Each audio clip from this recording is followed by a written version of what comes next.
ପୋଇ ଶାଗରୁ ବନେଇବା ଦୁଇଟି ସୁଆଦିଆ ତରକାରୀ। ଗରମ ଭାତ ପଖାଳ ସବୁଥିରେ ମଜା ଲାଗିବ। ଛୋଟ ପିଲା ବି ଖୁସିରେ ମାଗି ମାଗି ଖାଇବେ।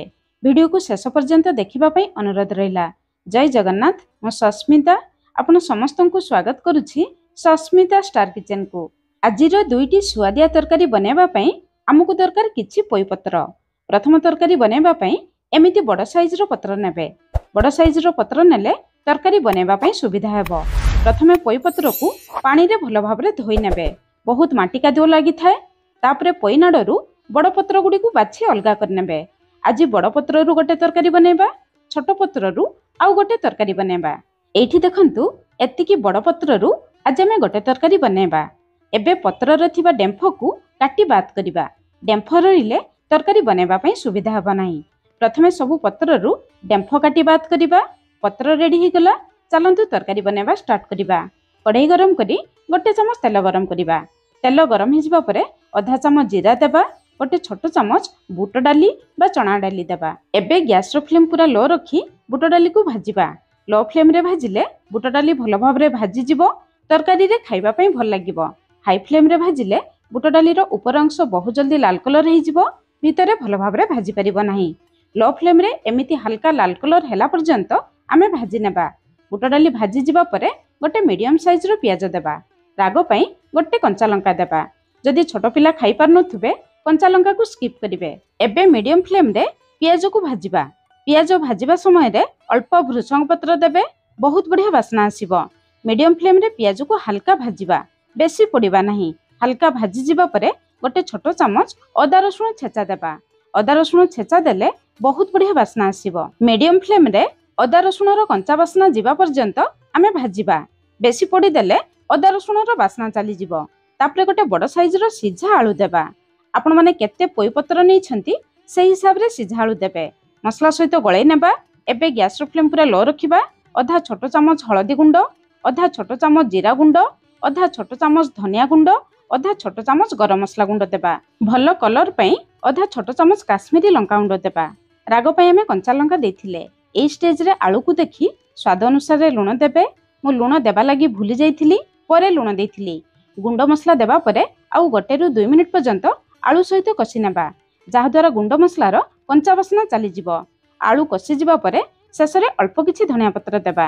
एई आलू मसला को एमिति सुखिला रखिबे, बेसी पानी करिवे नाही। एबे हमर आलू मसला रेडी हि गला। बाहर को आनी ठंडा हेबा पई छाडिबा। एबे गोटे जागा रे आधा कप बेसन देबा। बेसन सहित 2 छोट चामच चाउल गुंड देबा।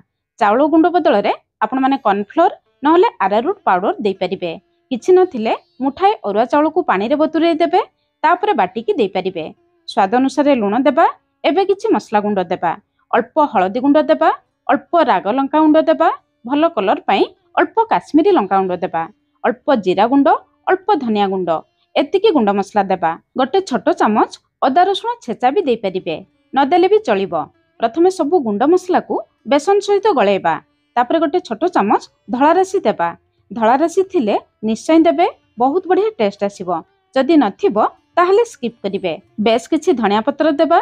सब जिंस को भलो भाबरे गळेबा। तापरे हमें पानी देबा। जेउ कप रे माप करी आधा कप बेसन देथिले सेम कप रे माप करी गोटे कप पानी आनिबा। प्रथमे अल्प पानी दे गळेबा। प्रथमे अल्प अल्प पानी दे गळेले बेसन रे बिंडा हेबो नाही। बेसन भलो भाबरे गळै जिवो।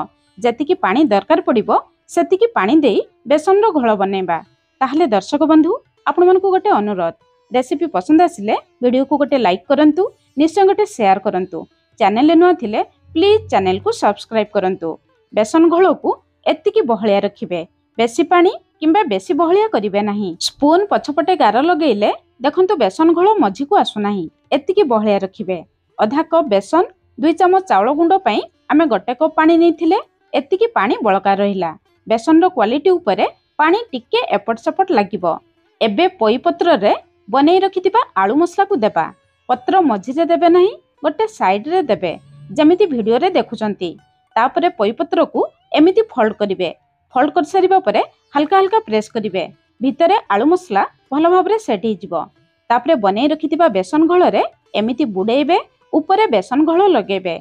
पत्र उपरे भलो भाबरे बेसन घोळ लगेबे। एबे चलंतु पोई पत्र को भाजिबा। पोई पत्र को भाजिबा पई तावा किंबा प्यान गरम करी 2 बड़ चामच तेल गरम करवा।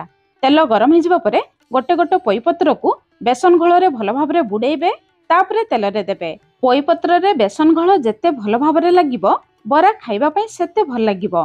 पोईपत्र दे सारिबा परे 2 ରୁ 3 मिनिट पर्यंत लो फ्लेम रे भाजिबा। ऊपर अंश हल्का सुखिला हो जिबा परे पोईपत्र को ओलटाइबे।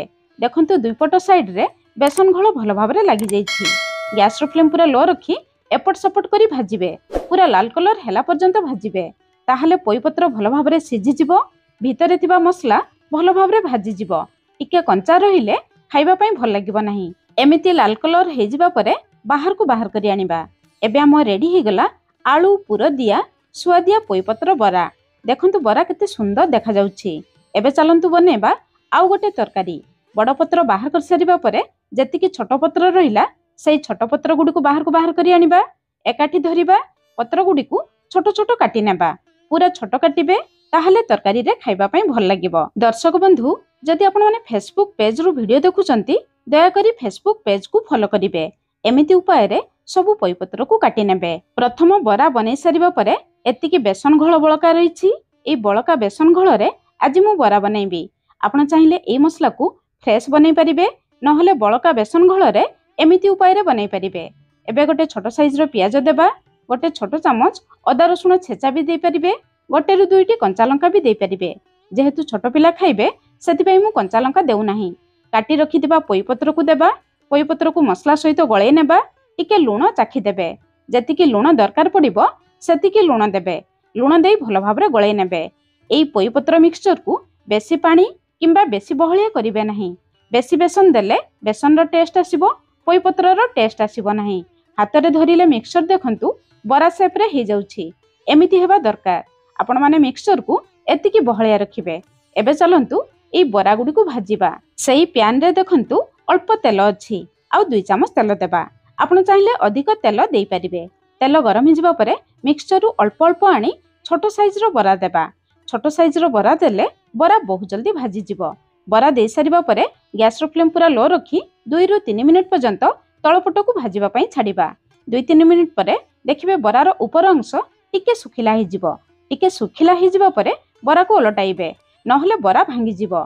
बरा ओलटाई सारिबा परे सेमिति गैस रो फ्लेम पूरा लो रखी आउ 2 ରୁ 3 मिनिट पर्यंत बरा गुडी को एपट सपट करी पूरा लाल कलर हेला पर्यंत भाजिबे। बरा भाजिबा समय रे एमिति हल्का हल्का प्रेस करिवे। भितरे जहाँ भी पानी थिबो से पानी बहुत जल्दी सुखी जिवो। बरार दुई पट साइड एमिति लाल कलर हे जिबा परे बाहर को बाहर करी आनिबा। टिके समय देई भाजिबे। भितरे कंचा रही गले बरा खाइबा पई भल लागिबो नाही। एबे हम रेडी ही गला 2 प्रकारर पोईपत्र बरा। आपण मानकु केउ बरा अधिक पसंद आसुछि निश्चय कमेंट्स करी जणेबे। बरा ऊपर अंश देखंतु पूरा क्रिस्पी अछि, भितरे पूरा नरम अछि। आपण माने निश्चय बनांतु। केमिति लागिला निहाती कमेंट्स करी जणेबे। आज पई रहिली, पुणी देखा हबा नया रेसिपी रे। धन्यवाद।